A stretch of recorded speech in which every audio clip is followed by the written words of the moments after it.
சிவாய நம. குருவே சரணம். இந்த உலகத்துல எத்தனையோ ஜீவராசிகள் இருக்குதுங்க. அதாவது கண்ணுக்கு தெரியாத பாக்டீரியாவிலிருந்து மிகப்பெரிய யானை, திமிங்கலம் உட்பட ஏறக்குறைய நம்ம ஆன்மீகத்தில் சொல்றாங்க 84 லட்சம் உயிர்கள் இந்த உலகத்துல இருக்குது. ஆனா அத்துணை உயிர்களும் பாத்தீங்கன்னா தன்னுடைய வினையை கழிக்குது. எந்த ஒரு உயிரினும் தன்னுடைய வினையை சேர்த்துக்கல. ஆனா இந்த 84 லட்சம் உயிர்களிலேயே இறைவன் மனிதனுக்கு மட்டும்தான் 6 அறிவையும் கொடுத்திருக்காரு. மற்ற எல்லாமே வாயில்லா ஜீவராசிகள். அதுக்கு எல்லாமே வாய் இருக்குது.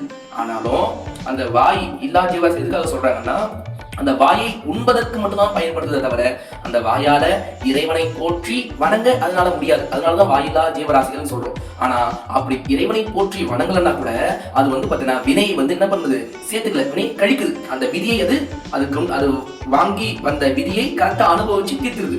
ஆனா மனிதன் மட்டும்தான் என்ன செய்யறான்னா, வினையை கழிக்க மட்டும் இல்லாம இன்னும் வினையை புதுசா சேர்த்துக்கிறாங்க. அப்போ அந்த வினையை நம்ம கழிக்கதான் வந்துருக்கணும். இதை நம்ம முதல்ல நல்லா புரிஞ்சுக்கணும். நம்ம வினையை கழித்தால் மட்டுமே நமக்கு எல்லாமே நம்ம நினைச்சபடி நம்ம வாழ முடியும், இறைவனையும் நம்ம அடைய முடியும். அப்போ இந்த வினை சேரத்துக்கு முக்கியமா 3 விஷயம். அதனாலதான் இந்த வினை சேருதுங்க. அது என்ன 3 விஷயம் அப்படின்னா, முதல்ல நம்ம எண்ணம் சுத்தமா இல்லைன்னாலும் நம்ம எண்ணத்தால் கூட வினை சேருது. நம்ம பிறரை பற்றி தவறா மனசுல நினைச்சாலும் வினை சேரும், எண்ணத்தால் வினை சேரும். 2வது சொல். நம்ம பிறரை பற்றி அவதூறு, அதாவது மற்றவங்களை பத்தி நம்ம தவறா பேசினாலும் வினை சேரும், அது சொல். அப்புறம் செயல்.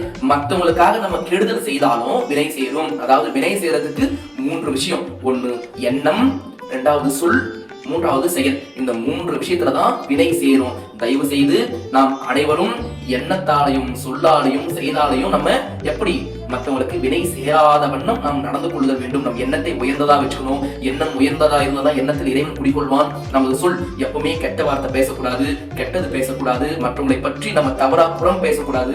மற்றவங்களை பத்தி நம்ம இன்னொருத்தர் பாத்தீங்கன்னா எப்படின்னா, அவங்களை பத்தி நம்ம பெருமையா பேசுவோம். அவங்க இருக்கா, அவங்க அப்படி போன உடனே அவங்க பத்தி தவறா மற்றவங்க நம்ம பேசுவோம். அந்த மாதிரி புறம் பேசுதல் கூடாது. அப்படி பேசினாலும் அது என்ன, வினை சேர்த்துக்கிறது தான். 3வது பாத்தீங்கன்னா, மற்றவங்களுக்காக கெடுதல் செயல்.